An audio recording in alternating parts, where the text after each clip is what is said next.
다 같이 한 마음으로 사무엘상 22장 11절의 말씀 같이 합독해 보도록 하겠습니다. 왕이 사람을 보내어 아히두베 아들 제사장 아히멜렉과 그의 아버지의 온 집 곧 노베에 있는 제사장들을 부르매 그들이 다 왕께 이른지라. 아멘. 사랑하는 여러분, 오늘 사울왕이 아히멜렉뿐만 아니라 그의 모든 제사장들을 다 부릅니다. 오늘 말씀의 결과는 제사장 85명을 죽입니다. 72역에 보면은 또한 역사가 요세푸스에 의한다면 제사장 85명을 죽인 것이 아니라 약 제사장 305명을 죽였을 것이라고 학자들은 말하고 있습니다. 그만큼 지금 사울왕은 넘지 말아야 될 선을 넘어버렸습니다. 여러분 알고 있을 겁니다. 사울왕의 첫 모습을 여러분 기억할 것입니다. 사무엘상 9장 21절 말씀에 보니 하나님께서는 사무엘 선지자를 통해서 그에게 왕의 기름을 부었었을 때 바로 그때 사울의 고백이죠. 당신은 이스라엘의 왕이 될 것입니다 라고 사무엘 선지자가 말하자 사울이 대답합니다. 사울이 대답해 이르되 나는 이스라엘 지파의 가장 작은 지파 베냐민 사람이 아니니까 또 나의 가족은 베냐민 지파 모든 가족 중에 가장 미약하지 아니하니까 당신이 어찌하여 내게 이같이 말씀하시나이까 라고 말하였던 것이 바로 사울왕이었습니다. 그러나 그렇게 했던 사울왕이 자신의 약함을 알고 자신의 부족함을 알고 자신의 가정의 비천함을 알고 자기 자신의 비천함을 알고 자기 가문의 비천함을 알았었을 때 그는 무척 겸손한 삶을 살았었지만 그러나 이제 사울왕은 겸손하지가 않습니다. 그는 많이 무례하고 거칠고 교만하고 그리고 넘지 말아야 될 선까지 넘어버렸습니다. 본문의 말씀 사무엘상 22장에 제사장 85명을 죽이는 이 엄청난 악을 저지르기 전에 그가 지금 하고 있었던 행동에 관해서 22장 6절부터 8절의 말씀에 보니 이렇게 그가 행하고 있었습니다.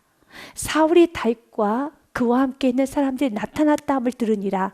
그때 사울이 기브아의 높은 곳에서 손에 단창을 들고 에셀나무 아래 앉았고 모든 신하들은 그의 곁에 섰더니 그의 손에는 단창이 들고 있습니다.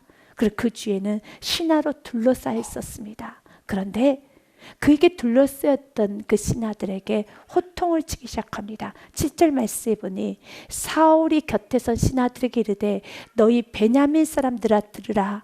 이새의 아들 너희에게 각기 밭과 포도원을 주며 너희를 천부장 백부장을 삼겠느냐. 더 나가서 너희가 다 공모하여 나를 대적하며 내 아들이 이새의 아들과 맹약하였으되 여기서 내 아들은 요나단은 말합니다. 요나단은 이새의 아들 다윗과 어리석은 약속을 하였었고 누구 하나 내게 고발하는 자가 하나도 없었고 나를 위하여 슬퍼하거나 내 아들이 내 신하를 선동하여 오늘이라도 매복하였다가 나를 치려하는 것을 내게 알리는 자가 하나도 없도다 하니 라고 말을 합니다. 지금 6절부터 8절 말씀을 통해서 우리가 세 가지를 좀 보기 원합니다. 첫째, 6절 말씀을 통해서 그의 손엔 단창이 있습니다. 그의 주위에는 사람으로 둘러싸여 있습니다. 사랑하는 여러분, 사울의 처음의 모습은 그의 손에 단창이 있었던 것이 아니라 겸손함이 있었고 하나님을 의지하였었으며 그는 자기의 자금을 알았기 때문에 인맥을 자랑하지 아니했었습니다. 그가 하나님을 놔버렸었을 때 그가 붙잡았던 건 단창이었고 그가 붙잡았던 건 사람이었었죠. 사람이 떠나는 걸 무척이나 두려워했었습니다. 아들 요나단이 떠나버렸습니다. 그는 더욱 두려워서 이제 신하들을 붙잡기 시작합니다.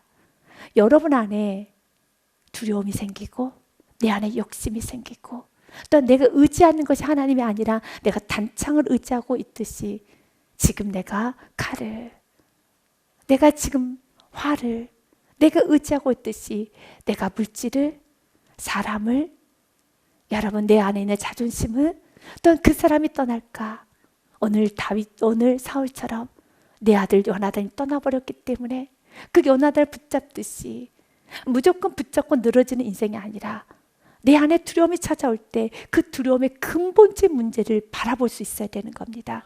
그리고 요나단을 붙잡고 늘어지는 것이 아니라, 신의 아들을 붙잡고 있는 것이 아니라, 더 나아가서 물질을 붙잡고 내가 이것저것을 붙잡고 마지막 내 안에는 몹쓸 자존심까지 붙잡으면서 이리저리 헤매고 다니는 것이 아니라 잠시 모든 걸 다 내려놓고 하나님을 붙잡아야 되겠습니다.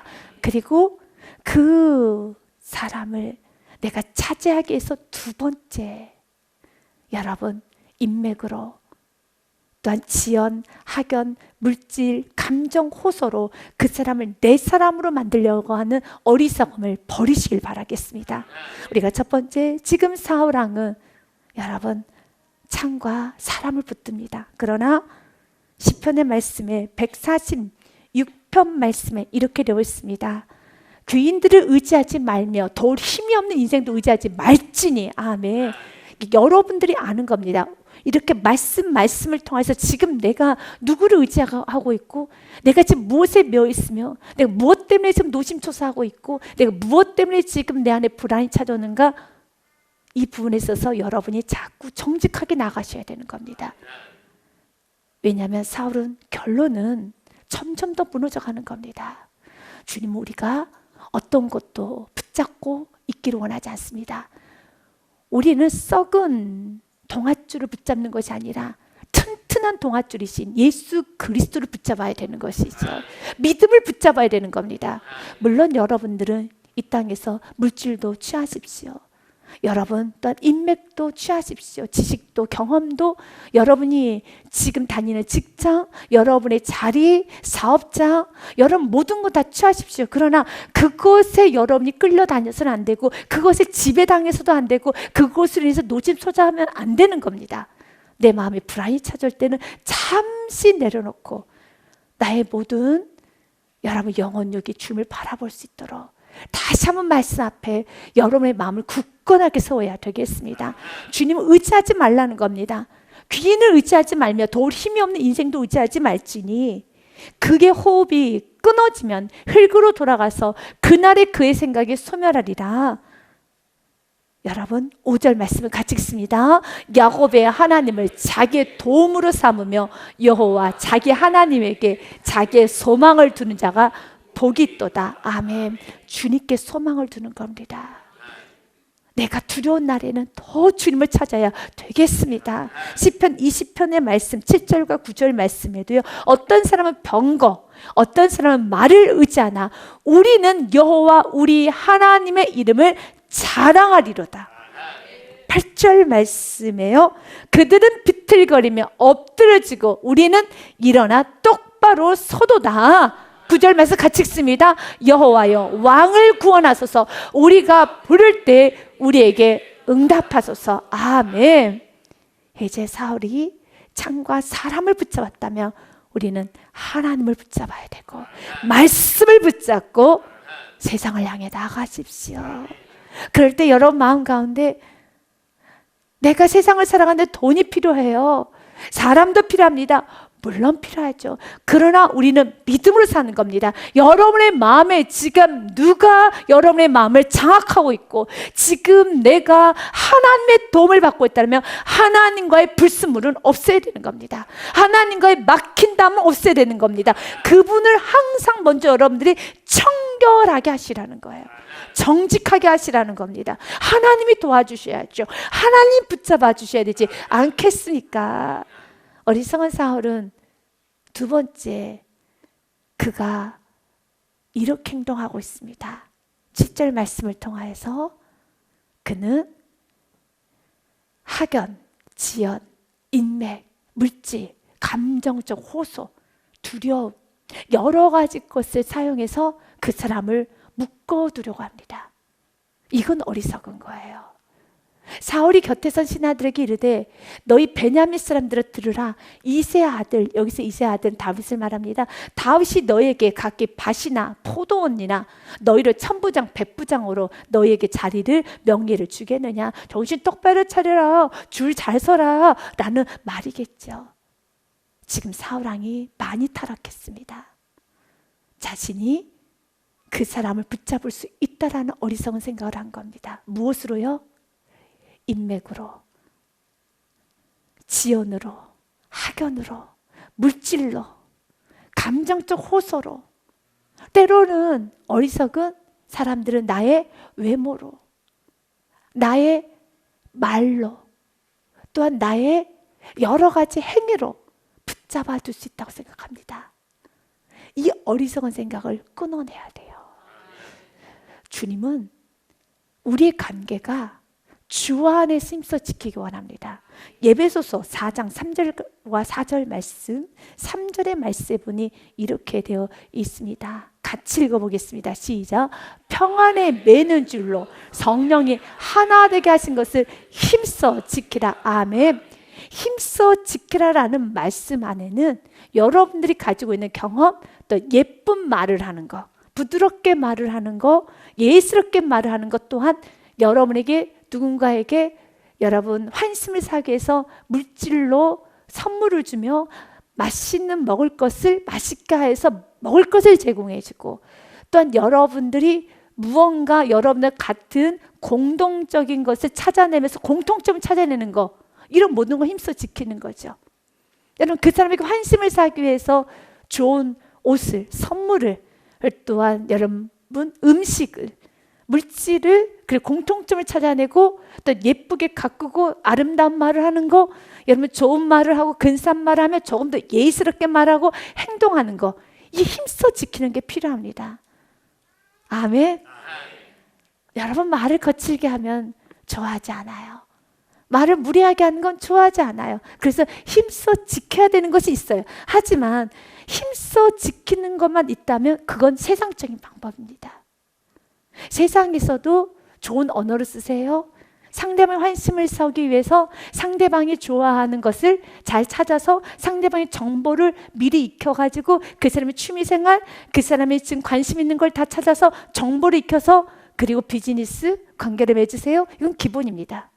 그건 기본적인 여러분 비즈니스에서 해야 되는 우리가 기본적인 매너라고 할 수 있겠죠. 그런 매너가 필요합니다.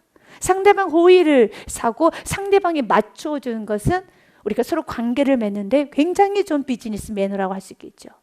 이것은 세상의 방법이고요. 우리도 이렇게 세상 사람들 하는 좋은 것들, 서로서로에게 예의, 무례히 행하지 않냐는 그런 매너, 상식적인 행동이 있어야 되는 것 맞습니다.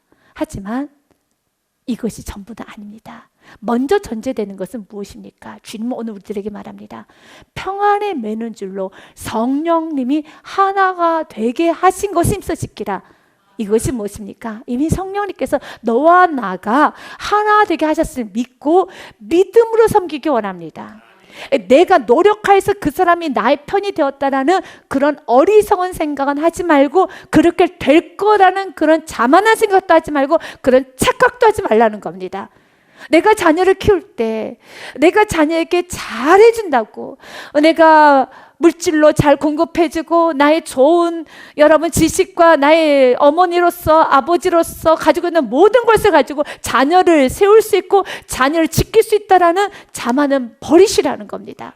하나님께서 맺어주셨기 때문에, 하나님의 자녀이기 때문에, 하나님께서 시작하셨고 하나님께서 가정을 시작하셨고 하나님께서 이 관계를 시작하셨다는 그 믿음으로 힘써 지키라는 겁니다. 평안에 매는 줄로 성령이 하나 되게 하신 것을 힘써 지키라. 그렇다면 이 믿음이 있다라면 여러분 그 관계를 지속하기 위해서 죄를 지을 어리석은 생각은 할까요? 하지 못하죠. 오늘 사울이 왜 이런 행동을 합니까? 이 나라는, 이스라엘 나라가 하나님이 지키신 나라라는 걸 잊어버린 거예요. 하나님께서 백성들과 또한 자신 왕으로서의 그 관계가 하나님으로부터 시작됐다는 걸 잊은 거예요. 그래서 내가 너를 지킬 것이고, 내가 너에게 포도원을 주고, 내가 너에게 밭을 주고, 내가 너를 천부장으로 삼고, 내가 너를 백부장으로 삼을 수 있다라는 그 오만한 생각을 한 겁니다. 우리는 압니다. 사울왕은 누가 세우셨습니까? 하나님이 세우셨고, 이스라엘 나라는 누구의 나라입니까? 사울의 나라는 아니죠. 하나님의 것이죠. 여러분도 자주 고백했습니다. 자녀는 하나님께서 나에게 주신 태기업이다라는 말을 합니다. 또한 여호와만을 경외하는 가정입니다라는 고백도 있고요. 여러분이 결혼 서약을 할 때, 또는 여러분들이 자녀를 낳았을 때, 사업장을 시작했을 때, 여러분이 첫 직장에 들어갔을 때 항상 이런 고백을 했습니다. 은혜였습니다. 하나님께서 이곳까지 인도하셨고 하나님께서 맺어주게 하셨고 하나님의 은혜로 내가 이렇게 가정을 이루었습니다 라고 했다라면은, 여러분, 내가 지키고 보아야 한다는 나 중심적인 건 버려야 되겠죠. 내가 정말 가정을 지키고 싶다면, 사업장을 지키고 싶고, 직장을 내가 잘 다니고 싶고, 자녀도 지키고 싶고, 모든 것을 다 누리고 싶다라면, 내가 고백했던 그대로 하나님께 시작하셨다라면 하나님께서 마음껏 일할 수 있도록 성령님이 하나 되게 하신 것을 성령님께서 하실 수 있도록, 진리의 성령이 마음껏 일할 수 있도록 나는 힘써 지키라는 것은 언제나 각자가 성령님의 음성에 순종하라는 것이에요. 힘써 지키라는 것이 무엇입니까? 서로 나에게 맞춰주세요 라고 요구하며 다투는 것이 아니라, 나도 하나님 앞에 가고 당신도 하나님 앞에 가서 우리 모두 하나님 앞에 겸손하게 살아봅시다 라는 것이겠죠. 지금 사울왕은 이스라엘 백성들, 여러분, 고관들을 자기 편으로 끌어당기는데 신경을 써야 되는 것이 아니라, 사울왕은 지금 회개를 해야 되는 겁니다. 누군가를 붙잡고 늘어지는 것이 아니라, 이제는 그가 해야 되는 일은 하나님 앞에 엎드릴 때, 마치 다윗이 주님께 돌아갔었을 때 그의 주위에 사람들이 몰려들어서 아둘람굴에 많은 사람들이 그를 둘러쌌던 것처럼 이제 하나님께서 받쳐주는 인생이 되어야죠. 하나님께서 붙잡아주는 인생이 되어야 하겠습니다. 그래서 성경 우리에게 말합니다. 시편 111편 말씀이에요. 여호와는 내 편이시라. 내가 두려워하지 아니하리니 사람이 내게 어찌할까 믿으십니까? 7절은 같이 읽습니다. 여호와께서 내 편이 되사 나를 돕는 자들 중에 계시니 그러므로 나를 미워하는 자들에게 보응하시는 것을 내가 보리로다. 아멘. 여호와가 내 편임을 믿고 그 사람을 내 편으로 만드는 것이 아니라, 여호와가 내 편임을 믿고 내가 여호와의 관계가 좀 멀찍이 되어 있다면 내가 주님 편으로 가면 되는 겁니다. 그러면 모든 문제는 해결돼요. 언제나 주님과 밀착하셔야 돼요. 주님과 밀착하시면 여러분 인생에 엉켰던 모든 것은 결론은 풀어져요. 반드시 풀어집니다.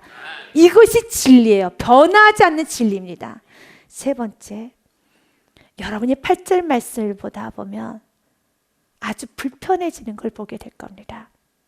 8절 말씀을 보니 읽다 보면 지칩니다. 뭐 때문에 여러분 8절 말씀을 읽으면 지칩니까? 말씀 그대로 너무 길다라고요? 그렇게 오지 마시고요. 8절 말씀 한 번 더 읽어볼까요? 왜 여러분들이 지친가요? 여러분 인생이 누군가를 지치게 하는 인생, 또 나 자신도 지치고 영혼이 지쳐지고, 또 대화를 할 때 상대방의 에너지를 빼앗아가고 참 저 사람과 말하고 나면 지친다 라고 할 때 그 지치는 이유를 찾아내야 돼요. 8절의 말씀을 한번 그 관점에서 한번 같이 한번 읽어보도록 하겠습니다. 시작. 너희가 다 공부하여 나를 대적하며 내 아들이 이세 아들과 명예하였으되 내게 고발하는 자가 하나도 없고 나를 위하여 슬퍼하는 자거나 내 아들이나 내 신하를 선동하여 오늘이라도 매복하였다가 나를 치료하는 것을 내게 알리는 자가 하나도 없도다 하니. 아멘. 무엇이 그렇게 지칩니까? 괜찮으신가요? 저는 무척이나 8절 말씀 읽으면 지치는데요. 여러분 혹시 지치십니까? 짜증이 납니까? 정말 대화하기 싫을 정도로 싫습니까? 왜 그럴까요? 찾으셨습니까? 맞습니다. 나라는 단어가 너무 많아요. 지쳐요. 8번이나 나옵니다.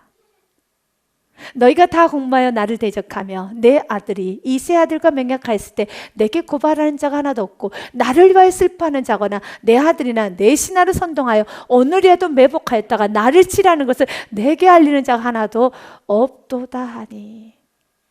지치죠. 이렇게 짧은 8절 한 절 말씀 안에 이토록 내가란 단어가 많이 나올까요?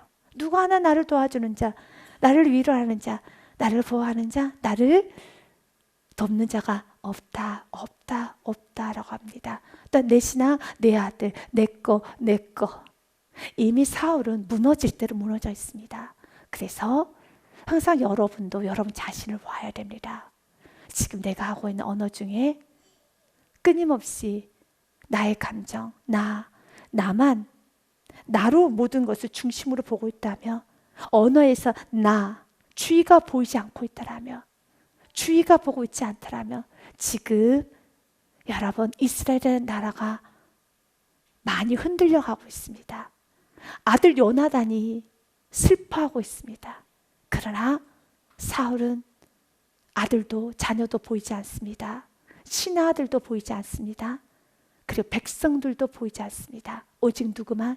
나 자신만 보인다는 겁니다.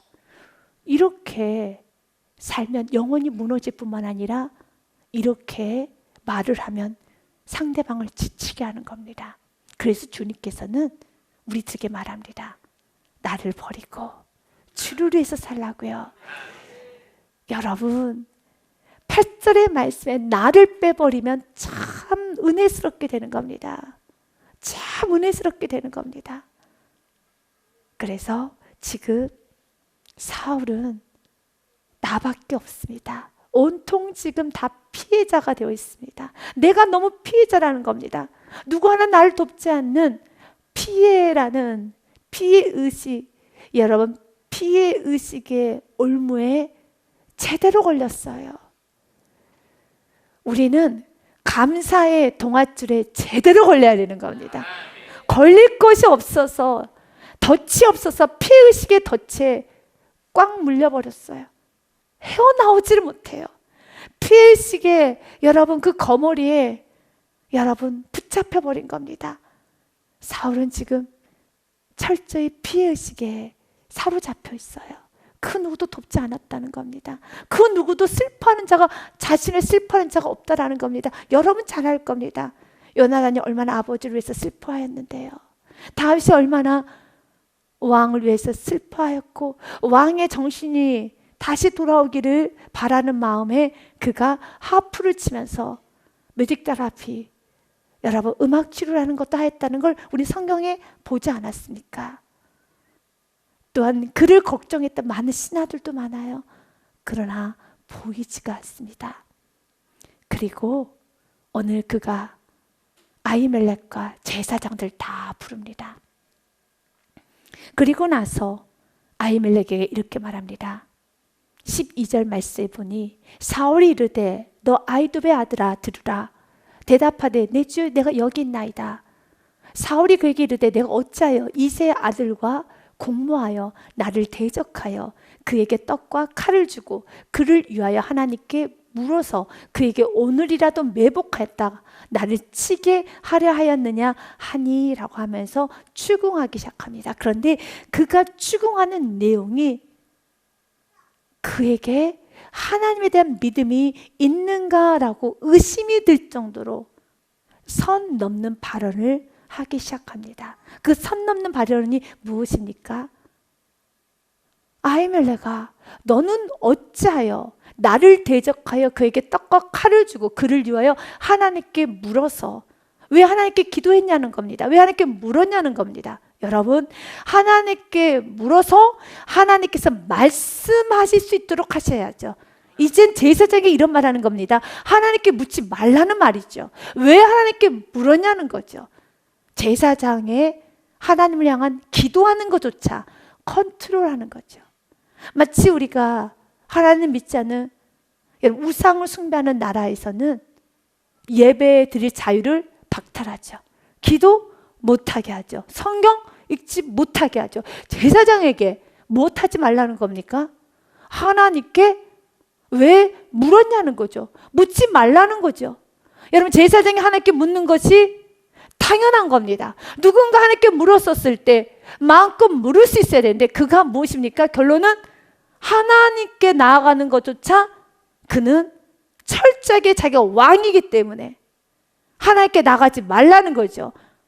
자신은 왕이기 때문에 예배와 하나님께 나아가는 것조차도 방해하면서 나가지 말라라고 하는 겁니다.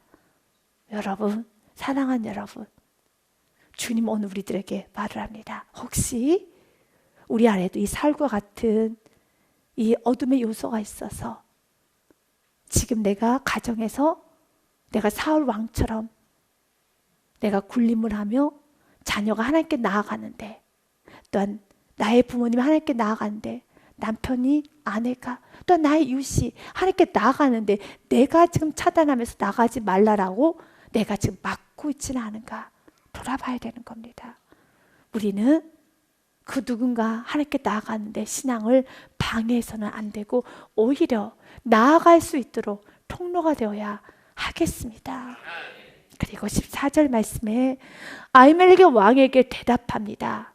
왕의 모든 신하 중에 다윗과 같이 충실한 자가 누구인지요. 하나하나 왕을 설득해 가기 시작합니다.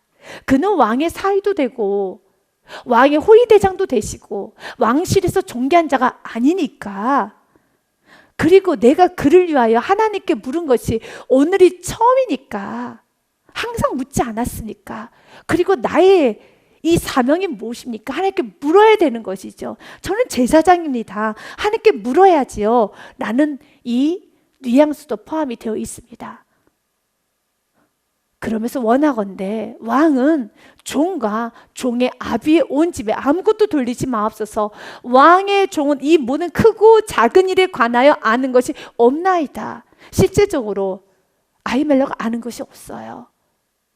왜냐하면 여러분, 오늘 말씀 사무엘상 21장 말씀에 보면은 다윗이 아히멜렉에 찾아갔었을 때 그가 아히멜렉에게 뭐 사실대로 내가 사울왕에 쫓겼습니다 라고 말하지 않았어요. 그는 왕의 일을 수행 중이라고 말을 했었습니다. 그 말을 또한 누가 듣고 있었느냐면 바로 사울왕의 신하 도액이 들었습니다. 이제 오늘 본문 말씀에 보면 도액이란 인물이 나옵니다. 우리가 한번 보고 가기 원합니다. 그날에 사울의 신하 한 사람이 여호와 앞에 머물러 있었는데 그는 도액이라 이름하는 에돔 사람이요 사울의 목자장이었더라. 다윗이 아히멜렉에게 이르되 여기 당신의 수중에 창이나 칼이 없나이까? 왕의 일이 급함으로 내가 칼과 무기를 가지지 못하였나이다 하니, 9절 말씀에 제사장이 이르되 그래 내가 엘라 골짜기에서 죽인 블레셋 사람 골리앗의 칼이 보자기에 쌓여 에봇이 있으니 내가 그것을 가지고 가려거든 가지라. 여기는 그것밖에 다른 것이 없느니라는지라. 다윗이 이르되 그 같은 것이 또 없나니 내게 주소서 하더라 하면서 8절에 제사장 아히멜렉이 줬던 이유는 그가 무슨 일을 하고 있다고 말했습니까? 왕의 일이 급함으로. 그래서 아히멜렉은 모르는 겁니다. 그래서 다 말을 고하였습니다. 나는 이 모든 사실을 몰랐습니다 라고 말을 고합니다. 15절 말씀에 하나씩 사울왕이 이성적으로 이해가 되도록, 사울왕이 죄를 범하지 않도록 하나씩 밝혀준 겁니다. 그래서 마음 안에 내가 죄를 짓지 않고자 하는 결단이 먼저 있어야 되는 겁니다. 아무리 이성적으로 하나씩 밝혀줘도 오늘 본문의 말씀처럼 14절부터 15절 말씀처럼 14절이 무엇입니까? 왕이 이해가 되도록 말하는 겁니다. 왕이시여 왜 그렇습니까? 그는 왕의 사위입니다. 왕의 호위대장입니다. 왕실에서 존귀한 자입니다. 15절 말씀에 내가 오늘 하나님께 물은 것은 처음이 아니지 않습니까? 라고 말을 했던 것처럼 사울 왕이 충분히 설득당할 수 있도록 이성적으로 도와준 겁니다. 그러나 이 말에 16절에 왕이 이르되 앞뒤 말에 전혀 상관없이 아비멜렉아 내가 반드시 죽을 것이요 너와 내 아비의 온 집도 그러하리라 하고 라고 하는 것처럼 하나님께서 은혜를 부어주시고 환경을 통해서 메시지를 주고 하나씩 모든 것을 다 알 수 있도록, 이해가 되도록 이렇게 풀어주고 이렇게 도와줘도 내가 죄를 내려놓고자 하는 마음이 없으면, 내가 결단하는 마음이 없으면 이 모든 것은 그에게는 아무런 의미가 없어져요. 하나님 은혜가 적지 않습니다. 언제나 하나님 은혜는 풍성하십니다. 하나님께서 너무 알 수 있도록 내가 마음의 문을 열면은 여러분께서 어떻게 사셔야 되는지를 분명히 알 수가 있어요. 지금 내가 무엇을 엎드려야 되고 어떻게 살아야 되고, 내가 지금 뭘 내려놓고 무엇을 조심해야 되고, 무엇에 대한 결단이 있어야 되고, 무엇에 대해서 내가 지금 하나님 앞에 겸손해야 되고, 무엇에 순종해야 되지, 각자 다 내가 마음의 문을 열고 들으려고 하면은, 하나님의 말씀을 들으려고 하고 하나님께 은혜를 구하면 알 수 있어요. 여러분들 나는 어떻게 살지 모르겠다라면 정말 모르지 않습니다. 우리 하나님은 잘 가르쳐 주십니다. 이렇게 살면 돼. 그것에 순종하면 되는 것입니다. 하나님께서 여러분 주는 메시지가 있죠. 무엇을 순종하고 무엇에 좀 집중해야 되고, 어떤 삶을 영위해 나가야 되고, 어떻게 순종해야 될 것인가 너무 잘 가르쳐주면 그 부분에서 각자 정직하게 가면 되는 겁니다. 하나님께서 반드시 정직하게 나아가는 자, 순종으로 나아가는 자는 반드시 길을 열어주십니다. 이것이 말씀이에요. 이것은 영원히 변하지 않는 진리라는 겁니다. 하지만 내 안에 이미 마음에 정해놨어요. 사울처럼요. 어떻게 정해놨습니까? 죽이리라. 내가 살려고 하는 의지가 없으면 여러분, 은혜가 풍성하고 이 놀라운 말씀에 방탕한 어거스틴이 성 어거스틴이 되며 수많은 하나님의 사람들이 회심을 해도 내가 마음의 문을 열지 않으면 그는 회심의 주인공이 될 수가 없어요. 여러분, 오늘처럼 비가 이렇게 추락추락 오는 날에, 더 장마의 장대비라고 하죠. 장대비가 내리는 날에 혹시 시골에서 처마 끝에 있는 장독대를 본 적 있습니까? 여러분, 장대비가 쏟아져 내려도 장독대 뚜껑이 닫혀 있으면 그 안에는 뽀송뽀송해요. 물 한 방울 들어가지 않아요. 그런데 방법은 있어요. 장독대가 부서져야 돼요. 그러면 되지요. 부서지기 전에는, 그 장독대 문이 열리기 전에는 그 안에 된장도 있고 고추장도 있고 김치도 있는데 빗물 하나 들어가 본 적이 없어요. 깨지지를 않아요. 하지만 여러분, 문을 열면 쏟아지게 되겠죠. 주님은 오늘 우리에게 말합니다. 아무리 설득을 해도 왕은 반드시 죽이겠다고 말합니다. 이렇게 악을 저질러야 될 이유가 있을까요?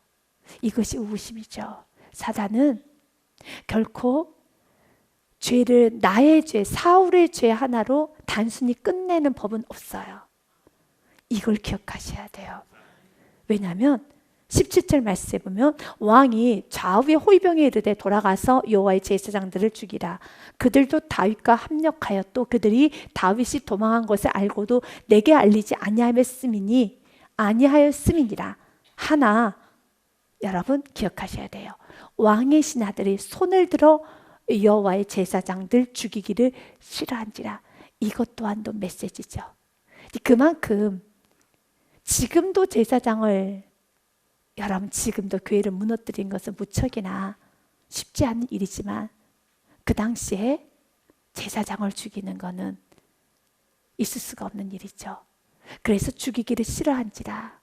여호와의 제사장들 죽이기를 싫어한지라 라고 그랬습니다. 이걸 통하여서 사울은 여러분 주춤했어야 되는 겁니다. 들었어야 되는 겁니다. 그러나 사울 왕은 주춤하지를 않습니다. 왜냐하면 사단은 주춤할 쯤 되게 되면 또 다른 그의 여러분 마음을 흔들고 자극을 줄 도액을 사단은 꼭 준비해놔요. 그래서 여러분 주위에 도액들이 없어야 돼요. 물론 도액의 영향을 안 받는 길은 한 가지입니다. 사울왕이 결단하면 돼요. 그러면 쉽습니다. 그러나 사울왕이 결단을 못합니다. 지금 사울왕의 악이 넘쳐납니다. 사울왕은 지금 제정신이 아닙니다. 정신이 나가 있습니다. 사울왕은 보이는 게 없습니다. 사울왕은 자녀도 보이지 않습니다. 주위도 보이지 않습니다. 극히 이성적이지가 않습니다. 이제 그런데 18절에 도에게 나타나요. 17절과 18절 사이에 텀이 없어요. 공동체는 바로 17절과 18절 사이에서 지켜야 되는 것이 바로 공동체 역할이라는 겁니다. 18절 말씀해 보니 왕이 도에게게 이르되 너는 돌아가서 제사장들 죽이라며 에돔 사람 도에게 돌아가서 제사장들을 쳐서 그날에 세마포 에봇 입은 자 85명을 죽였고 사울의 악과 도에게 욕심이 합쳐져서 오늘 이 결과가 나온 거예요. 사랑하는 여러분, 우리는 사울의 모습을 압니다. 사울은 이렇게 살 수가 없는 자예요. 이렇게 해서는 안 되는 자예요. 이런 죄를 지어서는 안 되죠. 왜 이렇게 돌이킬 수 없이 무너졌습니까? 여러분, 사울을 저 멀리 있는 나와 상관이 없는 자로 여기면 안 되는 겁니다. 사울의 우리의 처음 모습을 우리 너무 잘 알고 있습니다. 그렇기 때문에 주님 오늘도 우리들 안에 내가 하나님보다 세상을 또 예배보다 내가 등하지 않은 예배를 등하지 않은 많은 것들, 나의 믿음 없음, 하나님께서 나에게 말씀하시는 부분에 있어서 하나하나 순종으로 나가지 아니하면 사울처럼 무너지게 됩니다. 사울은 예배에 실패했습니다. 사울은 하나님을 믿지 못했습니다. 사울은 내 나라로 생각했습니다. 사울은 나의 힘으로 얼마든지 자녀를, 신하를, 백성을 좌지우지할 수 있다고 생각했습니다. 지금 사울은 자기 손에 붙잡고 있는 건 단창을 붙잡고 있습니다. 주님은 우리가 붙잡아야 되는 건 말씀. 그래서 다윗은 시편에 이런 고백을 합니다. 가장 복된 인생은 어떤 인생인가? 시편 84편 인생입니다. 가장 복된 인생은 시온의 대로가 있는 자라는 겁니다. 주의 집에 사는 자들은 복이 있나니 그들이 항상 주님을 찬송하리다. 셀라. 같이 읽습니다. 5절 같이 읽습니다. 주께 힘을 얻고 그 마음에 시온의 대로가 있는 자는 복이 있나이다. 아멘. 믿으십니까? 이 복이 있는 자는 성경의 6절 말씀에 이렇게 그가 가는 곳마다 여러분 정말 담비의 축복을 하나님은 주시겠다고 말씀하고 있습니다. 주님은 오늘 우리들에게 이렇게 말을 합니다. 지금 18절에 도액이 이제 제사장 세마포 예봇 입은 자 85명을 죽였다라고 성경 기록되어 있습니다. 또한 19절 말씀에 보니 제사장들의 성읍 노베 남녀와 아이들과 젖먹는 자들과 소와 나귀와 양을 칼로 쳤더라 라고 하며 그의 손에 이제 욕심이 피가 되어서 돌이킬 수 없는 죄를 범하게 되는 겁니다.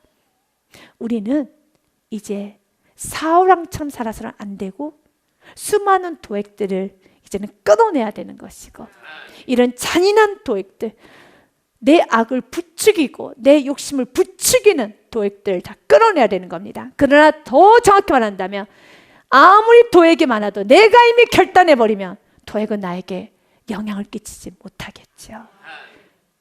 이 시간에 하나님께서는 우리들에게 말합니다. 이제는 겸손하게 두려운 날에는 하나님을 의지하십시오.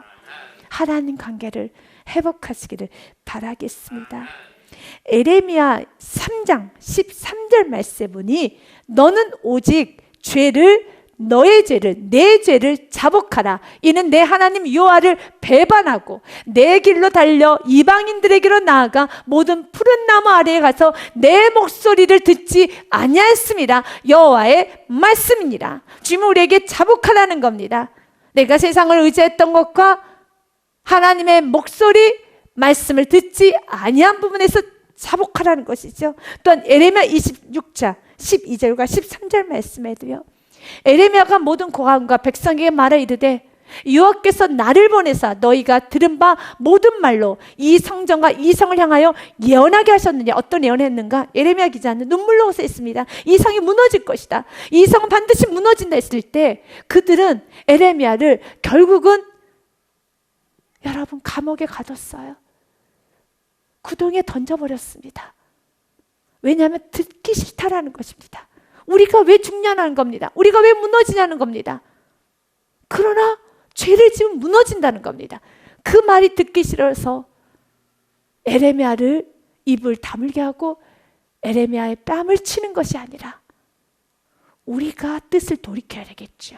그래서 그런즉 너희는 너희 길과 행위를 고치고 너희 하나님 여호와의 목소리를 청종하라. 그리하면 여호와께서 너희에게 선언하신 지향에 대해서 뜻을 돌이키시리라. 아멘. 오늘도 하나님께서 각자에게 주시는 음성을 잘 들으시고 뜻을 돌이키시고 자복하는 놀라운 은혜가 여러분의 평생에 있으시기를 주님의 이름으로 축복드립니다. 주님께 영광의 박수를 드리겠습니다.